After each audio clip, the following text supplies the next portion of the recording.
família sempre nós tivemos mais homens do que mulheres, né? Eu sou a caçula dos 5 homens, né? Irmão homens. Então, o esporte e os desafios foi desde o início da minha vida, né?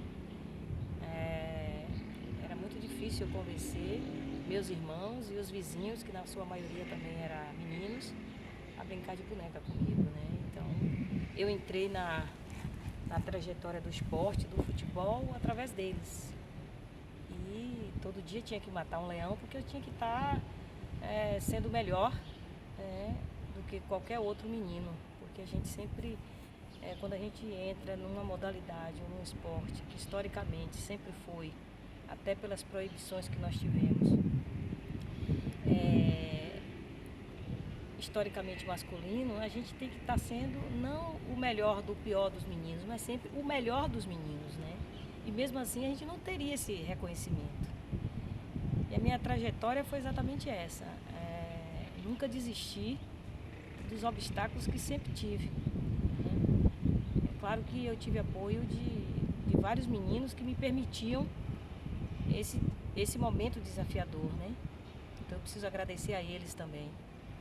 Mas tive momentos difíceis e nunca atentei em nenhum momento a levar para o lado de vítima, né, da situação. Eu queria, eu sonhava e eu insistia de que iria dar certo. Eu acreditava na minha proposta de vida, eu acreditava sempre, mesmo sem saber, de que poderia dar certo, porque eu gostava demais, né? Então eu acho que quando a gente tem o amor ao que a gente faz, e na época era tão somente isso, né? Porque nós não tínhamos nada de retorno financeiro, nada disso. Então eu consegui startar exatamente esse amor pelo esporte, né? Então eu fazia de tudo, não só futebol, mas basquete, handebol, né? Vôlei, me arrisquei, né? Atletismo, então a gente fazia tudo isso. E a gente conseguia fazer isso bem. Isso me ajudou a estar como uma menina em destaque, né? E chegou o momento da gente voar, né? Enquanto ex-atleta, né? Uma época extremamente difícil também, porque nós tínhamos uma lei, e eu vivenciei na pele essa lei, né, que proibia a mulher da prática esportiva, e o futebol estava muito forte nessa época. Mas eu sempre dizia assim, se a gente não pode jogar em algum lugar que as pessoas vejam, a gente pode estar jogando em um lugar escondido. Então nós jogávamos escondido, né? E foi desse escondido que eu, enquanto atleta, eu superei, porque eu aprendi muito. Mesmo estando escondido, eu tinha a certeza que eu não cometi nenhum crime, né? Porque jogar futebol na época era crime, mas para mim eu não tinha feito nada, né? Então eu insistia justamente por isso, porque eu não achava errado isso. E aí fui ser atleta de futebol, com minhas amigas por muito tempo, minhas amigas escondendo, né, a possibilidade de ter sido até jogadora de futebol, e eu sempre recebi, né, alguns nomes, né, apelidos, que eu acredito que hoje o futebol feminino sempre teve, quem é pioneira nisso, mas sem nunca pensar em desistir. É claro que teve vários momentos de choro, de alegria, né, de querer dar voadora em todo mundo, mas chega o momento da gente procurar já, né, estudante, já formando o segundo grau, de que eu tinha que buscar estratégias, né, estratégias de como conseguir alcançar os meus sonhos, né? E eu vi nos estudos e no conhecimento essa estratégia, né, de chegar aonde eu cheguei, e que ainda acredito que tenho mais sonhos pela frente. Então eu comecei a estudar. Estudar dá orgulho, em especial a minha família, no sentido de que não me proibisse de fazer aquilo que eu gostaria. Então eu fui uma pessoa que eu nunca tive a oportunidade de experimentar uma bebida alcoólica, eu nunca fumei nenhum cigarro, nem outros cigarros, né? Porque eu acreditava naquilo que eu queria. E eu seguia corretamente aquilo que meus pais sempre me disseram, né, de, ó, siga seu sonho, mas tem algumas regras. E as regras eram exatamente essa, de chegar no horário em casa, de estudar, de não beber, de não fumar, né? Eu ia pouco em festas, né? Até porque nunca foi minha praia também, mas sempre pensando de que para a gente galgar algo, a gente precisa ter conhecimento de causa. Eu não poderia ser uma ex-jogadora, como sou hoje, com muito orgulho, uma treinadora, sem um estudo, né? Sem procurar ver aonde está as estratégias, os padrões, né? E formas, e até inventar outras coisas para que a gente tivesse esse conhecimento, né? Do estudo, de construir algo também pessoal, porque eu sempre tive essa ousadia, né? De procurar ouvir os grandes mestres do esporte, mas também criar a minha possibilidade, a minha estratégia. Eu sempre gostei do Jean Piaget justamente por isso, né? Para que a gente construa diante, né, de possibilidades o nosso próprio eu, né, dentro do esporte. E aí consegui ir para grandes times, né? Fiz parte da seleção baiana de futebol feminino e consegui ser treinadora de um time masculino pela primeira vez, né? Porque eu acreditava muito. Na época, eu como treinadora, eu ganhei todos os eventos que acontecia de feminino. Nós tínhamos um grupo muito bom, né, a nível de Bahia, a nível de Camaçari. E a gente ganhou todas as competições que nós fomos, mas o reconhecimento ele não vinha. Então criou em mim esse novo desafio do reconhecimento da mulher negra, nordestina, da possibilidade de ser, né? Porque ter a gente tem, né? Mas a gente precisava dizer que nós podemos, sim, nós podemos sonhar, nós podemos ser, né? E agir da forma que a gente acredita. E foi diante disso que eu resolvi jogar tudo pro alto, todos os títulos que eu tinha enquanto treinadora do feminino, e começar de novo, né? Porque é começar de novo, ser treinadora de uma equipe masculina. E aí deu certo. Resumidamente deu certo, mas não foi fácil. Você ser mulher treinadora de um grupo de homens que muitas vezes não acreditavam nas possibilidades técnicas de que era possível trabalhar com um padrão de criação e autora Dilma, de padrões técnicos baseados em treinamentos que Dilma tinha feito, né? A gente tinha que estar sempre copiando de um outro homem, né? E foi aí que começou os desafios, né? Mas tive que ir para os meus direitos, né? Enquanto regras, enquanto regulamentos das competições, e muitas vezes o atleta não querer sair, o cara não querer sair do jogo, e eu ter que solicitar o árbitro que expulsasse ele para que ele saísse do jogo, para ele respeitar a mulher como treinadora. Então não foi fácil, né? Você às vezes tem que perder o seu melhor jogador, né, para uma equipe que você podia ganhar e ganhar bem, porque ele desobedeceu ao que você pediu, porque ele não acreditava em você. E você tinha que ter esse poder de decisão. E eu sempre tive isso, né? Porque quando a gente tem um objetivo e a gente tem a certeza do que a gente quer, a gente pode sim fazer, né? E acontecer. Então, eu passei por muito tempo tendo esses obstáculos que sempre serviram para mim de choros, né? De raiva, de rancor normal como qualquer outra mulher, né? Não foi fácil. Mas imediatamente vinha algo que mexia, né, do meu lado dizendo, insista, você não está apostando no que você acredita, insista nisso, insista no seu sonho de ser treinadora de homens, né? Foi quando eu me fortaleci, muitas vezes tendo que estar sozinha para o fortalecimento, porque quando a gente está só, a gente se fortalece também, né?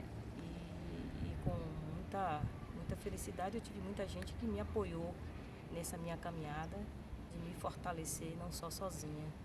E foi quando eu consegui ser treinadora lá do Campomar primeiro, depois com a própria seleção de Camaçari, e chegar a disputar um campeonato brasileiro de grandes clubes no Brasil e retornar. Eu fui desacreditada, né? As pessoas chegavam nesse brasileiro e perguntavam: quem é o time aí que tem uma treinadora mulher? Vamos ver mesmo se ela sabe disso. E a gente conseguiu voltar em primeiro lugar na primeira fase de um campeonato brasileiro que tem 32 clubes e só uma treinadora mulher, e a gente voltar entre os 12 melhores do Brasil não é fácil, não foi fácil. Tive que muitas vezes nessas etapas tomar café numa mesa sozinha, porque eles não admitiam os outros treinadores de sentar na mesa e dividir aquele café que estava sendo pago do meu bolso, né? Mas eles faziam questão de estar sempre distante, talvez até para que eu não aprendesse com eles e eles em algum momento ter que aprender com uma mulher, né? Então isso é uma das coisas que marcou e fortalece a gente, né? Porque eles menosprezavam mesmo, eles faziam o treino a pronto deles na minha frente, porque com certeza eles diziam que ali tinha uma treinadora burra, né? E aquilo me incentivava a dizer assim: ó, eu não tenho orelha grande não. E aí começava a captar tudo aquilo e usava contra eles as próprias armas que eles usavam contra mim, né? Às vezes eles faziam algumas jogadas ensaiadas em um outro jogo que eu observava e eu sempre arriscava, né? Minha vida toda eu arrisquei pro positivo. É claro que muitas coisas não deram certo, mas a maioria deu certo. Quando eles faziam uma jogada contra mim ou contra qualquer outra equipe, eu queria muito saber se eles estavam preparados para que eu fizesse a jogada que eles faziam, né? E muitas vezes eu consegui fazer gols que eles mesmos não entendiam como é que eles tinham tomado o gol, se eles é que fizeram a jogada, né? Então esse foi um dos meus mecanismos de estar hoje como referência, como treinadora, assim. Eu faço parte de um grupo, de um time, né? Com 11 mestres, onde eu sou a 11ª e a única mulher nesse grupo, né? Então, se a gente não tivesse essa capacidade do estudo, de toda a experiência, de toda essa vivência que eles me permitiram ter, porque na verdade eles foram uma escola para mim, né? Eu tenho muito a agradecer os homens, porque eles foram a minha escola, né? A escola da vida, a escola do preconceito, da superação, foi os homens e muitas mulheres também. Nesse momento a gente precisa registrar de que as mulheres também têm um preconceito com a própria mulher, né? De não acreditar no que a gente pode alcançar, fazer, conquistar e ser. Eu tive muito empecilho, mais dolorosos até com as mulheres do que com os homens, porque a gente cresceu, né, sabendo de que tudo era para os homens. A gente não poderia acreditar de que uma mulher poderia ter um preconceito contra outra mulher, né? E quando a gente diz que a gente precisa uma mulher empoderar a outra, é dentro dessa perspectiva da gente se ajudar. A gente já tem uma briga muito grande para ocupar espaços, não tirar o homem do espaço que ele tem, mas conquistar o nosso. Então a gente precisa muito estar, parece utopia, mas a mulher tem que estar unida, assim. A gente precisa disso. E que a gente até não esteja unida, mas que tenha o respeito. Porque tudo é isso, tudo é respeito, né? Quando a gente tem o fruto e a semente do respeito, a gente, mesmo sem concordar, a gente respeita. Quando a gente respeita, a gente consegue dar força, né, a uma outra mulher. E eu tive muitos amigos, homens, que sempre me deu força, até no momento que essa mulher não estava dando. Mas enfim, a gente teve obstáculos e barreiras de tudo quanto foi lado. Nós fizemos uma escolha de trabalhar numa modalidade historicamente masculina, né? Nós nascemos, entre aspas, para brincar de boneca e os homens para jogar bola. Então, paradigmas, né? Quis, sonhei, desejei e fiz. Eu chego aos 57 anos, não plena porque eu tenho muito ainda a fazer e a conquistar, mas você profissionalmente sair de office girl, mesmo insistindo a todos, na época que eu fui, minha carteira foi assinada como office boy, eu ficava muito né, PIN, porque eu queria ser chamada de office girl, né? Hoje, para minha felicidade, a gente tem, né, os jovens aprendizes, a gente tem os estagiários, mas na minha época é o boy, o office boy. E você sair de office boy, né, e chegar a uma seleção brasileira como treinadora, ser convocada para uma seleção brasileira, fruto do trabalho que você fez com os homens. Porque quando treinadora, eu fui vista como treinadora de uma equipe masculina, né, o Camaçari F7. Eu fui convocada para a seleção brasileira feminina, fruto de um trabalho com o masculino. Nós tivemos o feminino como vice-campeão brasileiro, e a gente tinha que se virar nos 30, graças a uma equipe que eu tinha do meu lado, que eu sempre registro, que foi fundamental para alcançar o êxito de ser treinadora da seleção brasileira feminina, porque me deram todo o suporte quando eu estava com o masculino e o feminino, que eu era treinadora dos dois, porque a gente não tinha dinheiro para pagar, né? Então teria de ser treinadora dos dois nas competições. E hoje, de office girl, sou funcionária pública, né, com muito orgulho, com muito cuidado, sempre tive esse cuidado. E sempre que eu recebi uma bola para treinar, para eu pedir uma outra bola, eu levava essa outra bola ruim, para que as pessoas vissem que eu tinha a necessidade de ter uma outra bola. A gente precisa entender que a vida não é fácil, né? E como minha vida nunca foi fácil dentro do esporte, eu consigo entender que ser funcionária pública há 37 anos é como se eu estivesse numa repartição privada e ter os mesmos cuidados. E hoje eu sair de office girl e ser secretária de esporte é dizer ao Brasil, ao mundo, a Camaçari em especial, de que é possível se sonhar. Se bem que eu nunca sonhei em ser secretária de esporte. Eu sempre sonhei em ter alguém no esporte, no Brasil, que cuidasse do esporte. Porque fazer esporte todo mundo faz. É muito fácil fazer esporte. Você pega uma bola, dá uma criança para brincar, você está fazendo esporte. Você pega um grupo e dentro da sua construção você tem conhecimento de causa e faz ele fazer uma atividade com uma bola, com uma raquete, com patins, você está fazendo um esporte. Então todo mundo faz. Cuidar do esporte é diferente. É como cuidar de um filho. Né? E entender que tem que existir o amor e fazer caminhar junto o produto com o amor. Porque o produto ele vai lhe dar sustentação para que tenha um esporte digno, para que se possa fazer uma modalidade com dignidade, a gente deixar de ser pedinte o tempo todo, né? Porque a vida inteira do esporte que eu sempre pratiquei, né? E eu não admitia isso e talvez não, com certeza a nossa responsabilidade hoje e a credibilidade que temos é de nunca ter pedido. Os nossos atletas sempre souberam de que a gente tinha que fazer as coisas acontecer. Pedir é uma coisa, a gente fica muito aquém do que a gente é. Né? A gente não precisa pedir, a gente precisa ter. Mas para ter, a gente precisa procurar esse caminho. E é esse caminho que eu sempre procurei, né? Porque você fica na mão de um, de outro, quando você deixa a sua dignidade de lado. Porque você pedir hoje é você deixar a sua dignidade do lado. Né? É você não acreditar no que é possível se fazer. E o esporte para mim sempre foi isso, é procurar caminhos legais, caminhos de ordem de resultado.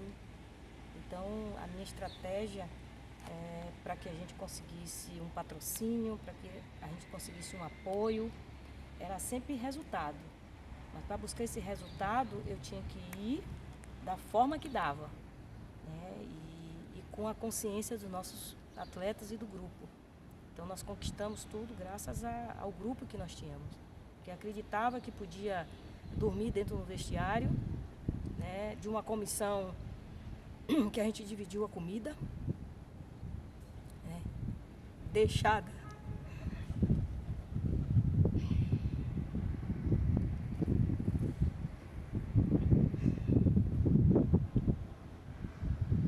Não é bom lembrar,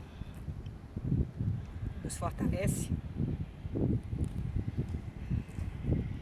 A gente deixou as atletas almoçarem e a comissão comeu o que elas deixaram. Nós tínhamos ainda 3 dias de competição e a gente não podia gastar, porque estava contadinho, né? A música contadinha, né? O nosso era contadinho. E precisava deixar elas fortalecidas para a gente poder ter um título, chegar onde nós chegamos, e galgar a leis, a patrocínio e dizer, né, que é possível. No masculino não foi diferente. Nós tínhamos vários atletas que não trabalhavam, mas que os outros que trabalhavam muitas vezes estavam com o dinheirinho guardado e pagava a passagem daquele outro. Eu lembro de um episódio, eu acredito que quando eles ouvirem esse vídeo eles vão ver isso. Minha mãe estava com 93 anos e ela, quando viu o nosso desespero para ir disputar um brasileiro, onde a gente ficou entre os 10 melhores do Brasil, que a gente marcou para comprar as passagens de madrugada na varanda da minha casa, na Gleba A. E minha mãe acordou, ela estava com 96 anos. E ela viu o nosso desespero de que a passagem estava barata, mas a gente não tinha mais cartão para comprar o do restante. E ela foi lá, pegou o cartão dela e disse: tome aqui, compre aí, depois vocês me pagam. E aquilo foi uma atitude de uma mulher que sempre foi contra, né, a minha participação em jogar futebol.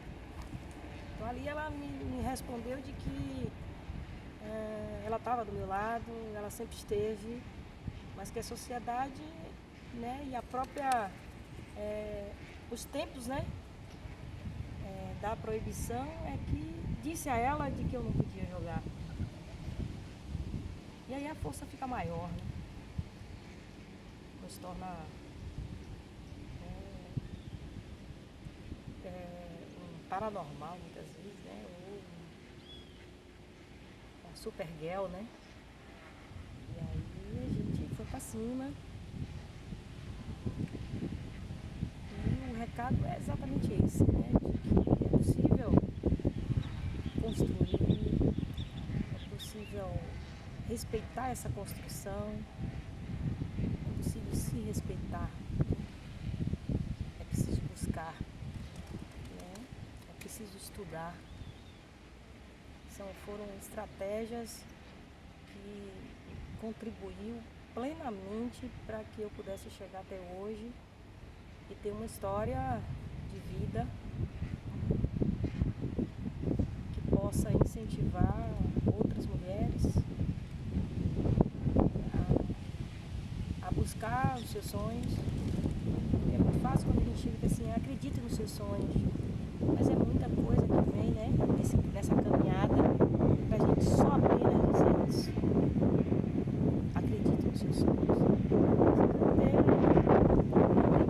No esporte que a gente não tem unha só encravada, a gente tem transplante de coração, a gente tem transplante de medula, a gente tem umas unhas encravadas também. São vários obstáculos, né, quando a gente fala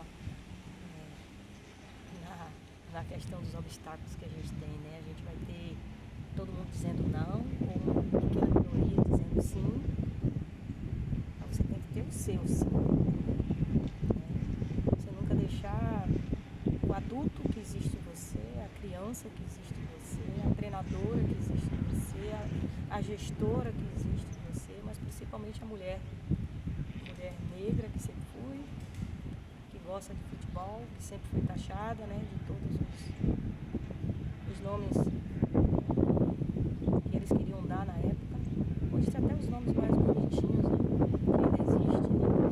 Mas a gente tem esse preconceito não só dentro do esporte, como fora dele. Eu, como secretária, muitas vezes eu chego em alguns lugares e pergunta, né, quem é você, né? Como eu não sou polícia, eu não dou carteirada, não. Eu só me identifico, sou Dilma, da Sejuve. Ou, né, quando eu chego em algum lugar que pergunta, você é o quê? Sou professora, sou treinadora. Eu não preciso dar carteirada, isso já é mais tranquilo para mim hoje. Confesso que isso era um motivo de mais um dia para reflexão, de usar estratégia. E hoje eu me divirto muito com isso, porque existe a parte da diversão, né? A gente não pode levar tudo a ferro e fogo, né? A gente só pede a eles que em algum momento que eu esteja sozinha, eu peço a eles, né? Quando eles descobrem, que eles continuem me tratando da mesma forma. É o Dilminha, né? Muitas vezes a gente recebe as pessoas dizendo que não vai lhe chamar de Dilminha, não vai lhe chamar de secretária, não vai lhe chamar de treinadora. Aí eu fico pensando, o que é que esse cara quer me chamar, né? E aí eu deixo ele à vontade e só exijo exatamente tudo que eu sempre exigi desde lá atrás, né? Quando eu comecei minha carreira e quando eu comecei profissionalmente, né? De que tem que existir o respeito. Cada um tem que saber o lugar que está, né? Todos sabem o trabalho que tem que fazer e desenvolver. E se cada um fizer o seu melhor dentro do que faz, não vai precisar nem que eu me dirija, né, para comentar algo, não apenas negativo, mas parabenizar, né, pelo trabalho que está sendo feito. Então é dessa forma que a gente está conduzindo nossa vida, sempre conduzi minha vida dessa forma. Não é e nem vai ser diferente esse momento de desafio que é hoje assumir a Secretaria de Esporte, Lazer e Juventude. Eu posso dizer que o IBGE sempre confirma em quase 270 mil, mas a gente sabe que a gente tem mais de 300 mil habitantes no município. E é um desafio maravilhoso para mim, porque eu posso, nesse momento, estar dizendo que a Secretaria pode ser lá na frente. A gente está construindo algo aqui para deixar, né, para que esse outro gestor que entre saiba que foi feito com responsabilidade, baseado no que é possível fazer sobre as leis, principalmente porque a gente está tratando de um cargo público, com dinheiro público, e a gente precisa ter essa responsabilidade. Aqui eu vou dizer não, porque eu não estou aqui e nem conseguiria não ser eu. A gente vai dizer não dizendo a verdade. A gente vai dizer sim com igualdade.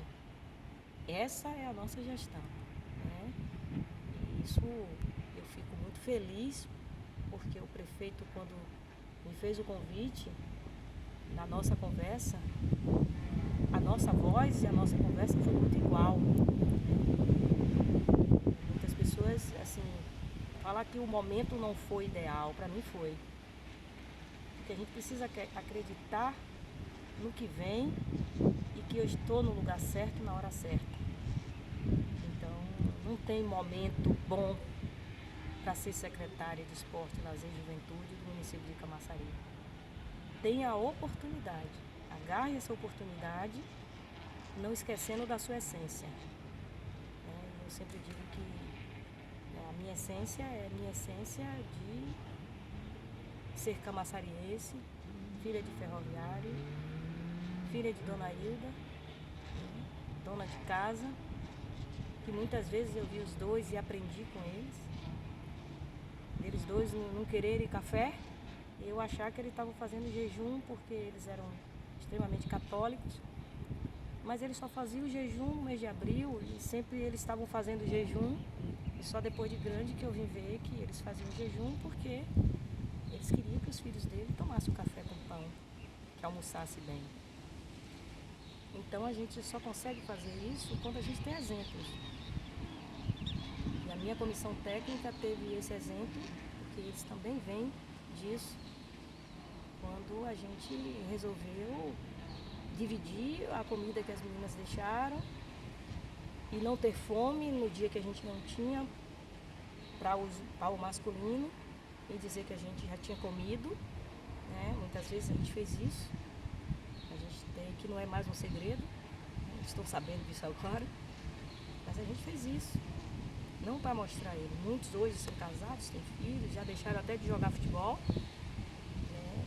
Mas vai ter conhecimento através desse vídeo. Mas a gente mostrou isso para eles, porque a gente queria algo diferente deles. A gente fez isso pela gente, pelo objetivo, pelo que a gente acreditava. E hoje estou aqui, tentando. Eu acredito que eu deva conseguir com mais outros a contar a nossa história, para que essa história sirva de exemplo para outros que possam estar vivenciando isso hoje, outras mulheres negras, nordestinas, que possam estar vivendo isso, não desistir, que o caminho é árduo, crie estratégia, crie objetivos, sem em nenhum momento ousar pensar em fugir da sua essência. Isso é fundamental, né? Você preservar e acreditar na sua essência, que é, na verdade, você. Então, eu sempre acreditei nisso. Ser forte. E quem é forte chora. Quem é forte sorri.